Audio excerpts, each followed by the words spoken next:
وہ جماعت کے ساتھ پڑھنا جائز نہیں ہے، ان کا صرف واجب نمازیں پڑھی جاتی ہیں۔ تو یہ عمر ابن خطاب جب وہ خلیفہ بنے تو انہوں نے اپنے زمانے میں دیکھا، مسجد کی طرف آئے اور دیکھا کہ لوگ اپنے اپنے نوافل پڑھ رہے ہیں مسجد کے مختلف گوشوں میں، تو انہوں نے اس وقت سوچا کہ کیوں نہ ان کو ایک شکل دے دی جائے، تو لہٰذا انہوں نے ابی ابن کعب، وہاں پر صحابی رسول موجود تھے، ان سے کہا آپ آئیں اور آپ آگے کھڑے ہو جائیں، اور لوگوں سے کہا بھی آپ بھی باجماعت اس کو کر لیں، یہ جو 20 رکعت اپنے نافلہ پڑھ رہے ہیں اس کو باجماعت پڑھیں۔ تو انہوں نے امام مقرر کر دیا، تو لہٰذا اگلے دن پھر وہ آئے، خود نہیں پڑھے، اگلے دن خود آئے، پھر دوبارہ دیکھا کہ یہ بڑے منظم طریقے سے باجماعت نماز ہو رہی ہے تراویح کی، تو انہوں نے کہا کہ یہ کتنی اچھی بدعت ہے، شروع کر دی ہم نے، یعنی نیا طریقہ، بدعت کا معنی نئی چیز، تو ہے تو نئی چیز ہے، چونکہ جماعت کے ساتھ تو نہیں پڑھی جا سکتی، تو انہوں نے کہا کہ ہے تو بدعت لیکن بدعت حسنہ ہے، اچھی بدعت ہے۔ تو لہٰذا ہمارے بھائیوں نے بعد میں یہ چیزیں کہی ہیں کہ جی رسول پاک نے بھی پڑھی تھیں، کبھی پڑھتے تھے، کبھی گھر چلے جاتے تھے، یہ بعد کی باتیں بنائی ہیں اس بات کو ٹھیک کرنے کے لیے، کیونکہ بعد میں جب یہ سوال پیدا ہوا کہ کیا کسی حکمران کو یہ حق حاصل ہے کہ وہ شریعت میں اس طرح کے اضافے کرے کہ جو رسول پاک نے بات نہیں کہی، یعنی انہوں نے تو کھلا چھوڑ دیا لوگوں کی اپنی مرضی ہے، سنت ہے، آپ نے پڑھنی ہے پڑھو، نہیں پڑھنی تو نہ پڑھو، ٹھیک ہے، لیکن اگر اس کو بالجبر کر دیا جائے، واجب کر دیا جائے، واجب کی حد تک پہنچا دیا جائے، اور پھر اتنے فضائل گھڑ لیے جائیں تراویحوں کے لیے کہ اگر کسی نے نماز تراویح نہیں پڑھی تو اس کا روزہ پرواز ہی نہیں کرتا، وہ قبول ہی نہیں ہوتا، ایسی بات کوئی نہ قرآن میں ہے نہ حدیث میں ہے کہ کہا گیا ہو۔ جہاں سورہ بقرہ میں 183 آیت میں جہاں پر روزوں کا حکم ہے، وہاں پر یہ بھی حکم ہے کہ اتم الصیام الی اللیل، نماز کو رات تک، روزے کو رات تک پورا کرو، کب اس کو شروع کرنا ہے اور کن کن کے لیے روزہ معاف ہے، تو وہاں یہ بھی آ جاتی بات کہ بھی ساتھ 20 رکعت نماز تراویح بھی پڑھنی ہے، ایسی بات نہیں ہے وہاں۔ تو لہٰذا یہ جو ہے وہ حضرت عمر نے شروع کی ہے طریقہ کار، تو ظاہر ہے کہ جو حضرت عمر کو مانتے ہیں، بلکہ بعض لوگ تو رسول پاک سے بھی زیادہ ان کو مانتے ہیں، تو لہٰذا انہوں نے یہ سلسلہ شروع کر لیا۔ پہلی خلافت کے دور میں نہیں ہوئی، ابو بکر کے زمانے میں بھی نہیں ہوا، نہیں ہوا، نہ رسول پاک نے پڑھائی، نہ 2 سال 4 مہینے حضرت ابو بکر کی حکومت رہی ہے، انہوں نے بھی نہیں پڑھائی، یہ تو حضرت عمر کے زمانے میں شروع ہوئی ہیں۔ تو میں نے عرض کیا تھا کہ حضرت علی علیہ السلام کے زمانے میں چونکہ عثمان بھی ظاہر ہے اسی روش پہ چل رہے تھے، وہ جب کہ حکومت بھی جب دینے کی باری آئی تھی تو عمر ابن خطاب جب وہ دنیا سے گئے ہیں تو انہوں نے ایک کمیٹی بنا دی تھی اپنی وصیت میں 6 آدمیوں کی کہ ان 6 میں سے کوئی خلیفہ بنا لو۔ حضرت علی بھی اس کمیٹی میں تھے، اور عبد الرحمن ابن عوف جو اس کمیٹی کے چیئرمین تھے، انہوں نے کہا کہ حضرت علی سے کہا کہ میں آپ کی بیعت کرتا ہوں، شرط یہ ہے کہ آپ قرآن و سنت کے ساتھ سیرت شیخین پر بھی چلیں گے۔ تو حضرت علی علیہ السلام نے فرمایا میں قرآن و سنت پر چلوں گا، یہ سیرت شیخین پر نہیں چلنے والا، اس لیے کہ اگر مولا علی علیہ السلام یہ مان لیتے تو اس کا مطلب ہے جہاں ہمارے لیے قرآن سورس آف لا ہے، یعنی ہمارے قوانین کا مرکز کیا ہے، وہ قرآن ہے اور سنت رسول ہے، اگر اس کے ساتھ سیرت شیخین بھی آ جاتی تو اس کا مطلب ہے کہ حضرت ابو بکر حضرت عمر دونوں کی سیرت جو ہے، ان دونوں شیخین کی جو سیرت ہے وہ بھی ہمارے لیے حجت ہے، جس طرح قرآن و سنت حجت ہے۔ تو اس لیے حضرت علی نے کہا کہ میں یہ کام نہیں کر سکتا، میں قرآن سنت پر چلوں گا، اور جہاں مجھے کوئی ایسا چیز ملے کہ جس میں سرین حکم نہ ہو تو میں اپنا اجتہاد کروں گا، میں ان کی باتوں پر عمل نہیں کروں گا، کیونکہ وہ چاہتے تھے کہ یہ جو پالیسیاں پچھلی حکومت نے چلائی ہیں اور جن جن صحابہ کرام کا جو جہاں جہاں پر اثر و رسوخ ہے، یا مثلا جو لے کے بیٹھے ہوئے ہیں اپنی حکومتوں میں سیٹیں، یہ چیزیں، تو وہ چاہتے تھے کہ وہ سیرت شیخین یعنی جو پالیسیاں انہوں نے چلائی ہیں تو یہ اگلی حکومت آ رہی ہے یہ بھی ان کی پالیسیوں پہ چلے، تو امام نے حکومت کو ٹھکرا دیا، سیرت شیخین کو قبول نہیں کیا۔ تو اس لیے جب ان کی حکومت آئی تو انہوں نے کہا کہ حضرت امام حسن مجتبیٰ کو بھیجا مسجد کوفہ میں اور کہا کہ ان سے کہہ دو اپنے اپنے نفل پڑھیں، اور نماز جماعت کے ساتھ تراویح نہیں ہے۔ انہوں نے لوگوں نے کہا ہمارے لیے جی کوئی امام حافظ قرآن کو مقرر کریں جو کہ ہمیں تراویحیں پڑھا دے، تو آپ نے فرمایا کوئی تراویح نہیں ہے، اسلام نے اس کی اجازت نہیں دیتا۔ تو وہاں پر لوگ جو ہیں وہ شروع ہو گئے واہ عمرہ تیری سنت ختم ہو گئی. تو یعنی کھلبلی مچ گئی, بڑا مسئلہ ہو گیا. تو امام نے فرمایا ان کو ان کے حال پر چھوڑ دو. پھر امام نہیں چاہتے تھے کہ تراویحوں کے مسئلے پر بھی پہلے ہی امت میں اتنی ڈیوائیڈ ہوئی ہے, اب یہ تراویحوں کے مسئلے پر بھی مسئلہ خراب ہو, تو آپ نے فرمایا ان کو چھوڑ دو, جو کرتے ہیں کرتے رہیں. لیکن ساتھ یہ بتا دیا یہ تراویح جو ہے یہ نہ رسول پاک نے پڑھائی اور نہ یہ میں پڑھا رہا ہوں, تو یہ اس کی کوئی گنجائش اسلام میں نہیں ہے. لیکن چونکہ حضرت عمر نے ایک سلسلہ شروع کر دیا تو آپ کو پتہ جب شروع ہو جائے ایک چیز پھر لوگوں کو ہٹانا بڑا مشکل ہو جاتا ہے. ٹھیک ہے, ہم واپس چلیں گے اپنے موضوع کی طرف کہ آپ حدیث کے ضمن میں جو ہے وہ پہلے کال لے لیتے ہیں. السلام علیکم ورحمۃ اللہ. وعلیکم السلام ورحمۃ اللہ وبرکاتہ. جی کون صاحب کہاں سے؟ جی میں محمد عظمت کی بات کر رہا ہوں. محمد حسن کہاں سے؟ محمد عظمت علی. عظمت علی جناب کہاں سے؟ لندن سے. لندن سے. خوش آمدید کہتے ہیں عظمت صاحب, فرمائیے.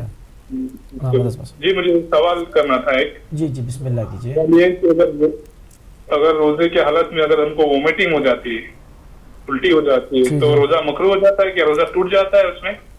ٹھیک ہے. خود سے آئی ہے کیا یا آپ نے جان بوجھ کے کی ہے؟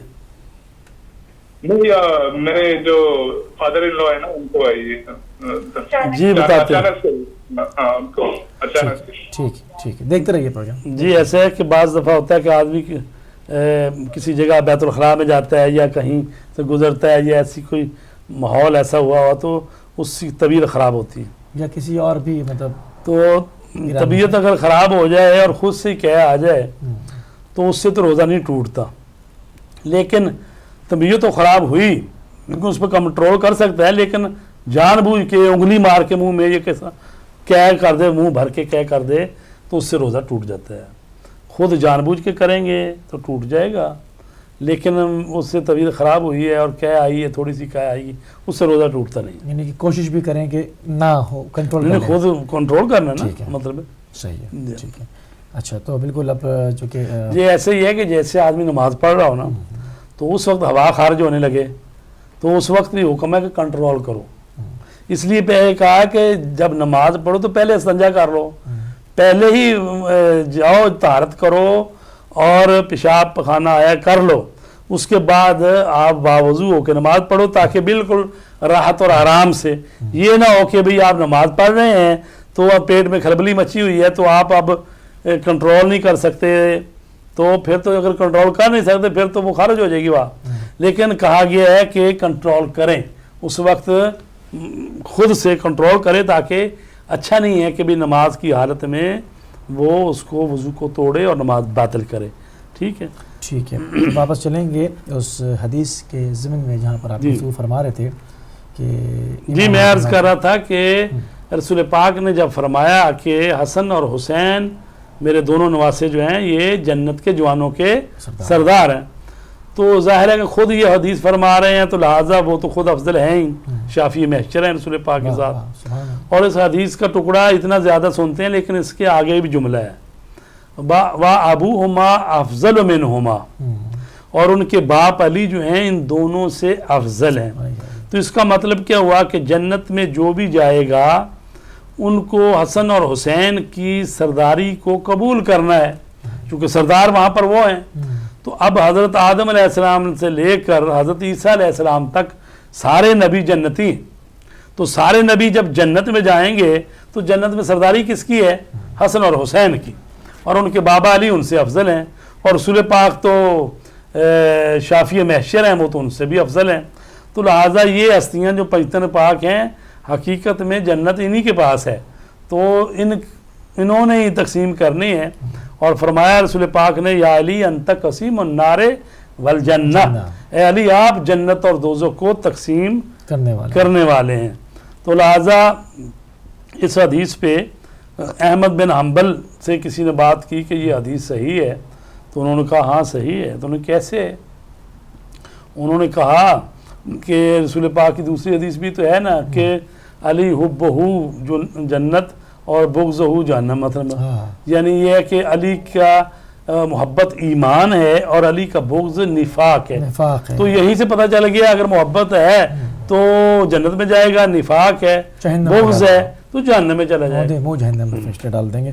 کال بھی ڈراپ ہو گئی, بہرحال اسی کو کنٹینیو کرتے ہیں. اور مزید مطلب اس وقت آپ فرما رہے تھے کہ کچھ حدیثیں گڑھی گئیں کہ جی بزرگوں کے سردار کچھ اور لوگ بنائے گئے. تو جی جب یہ حدیث سامنے آتی ہے تو ظاہر ہے کہ جو بھی مسلمان ہے وہ سمجھتے ہیں کہ واقعی جو ان کا مقام ہے کسی اور کا نہیں ہے.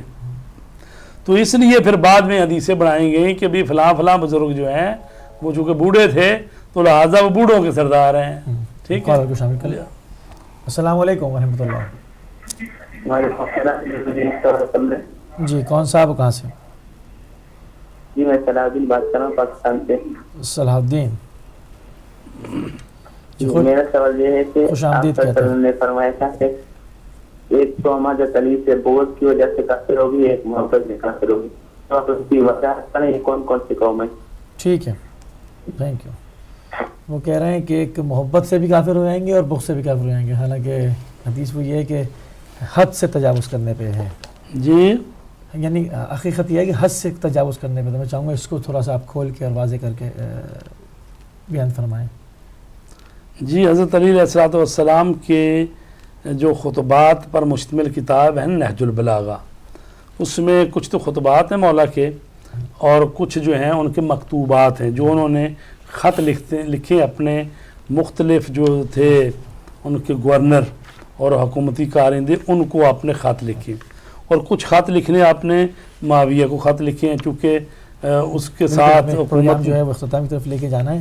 جی تو میں چاہوں گا کہ اس کا آپ جواب دیں تو پھر ہم اس کو جو ہے اچھا تمام. تو آپ نے پھر خود ہی فرمایا ہے مولا علی علیہ السلام نے حلقہ فی یا رجلان محب غال و مبغض قال, میرے بارے میں دو طرح کے لوگ ہلاک ہو گئے ہیں, وہ دوست جو دوستی میں غلو کرتے ہیں اور وہ دشمن جو دشمنی میں مبالغہ کرتے ہیں.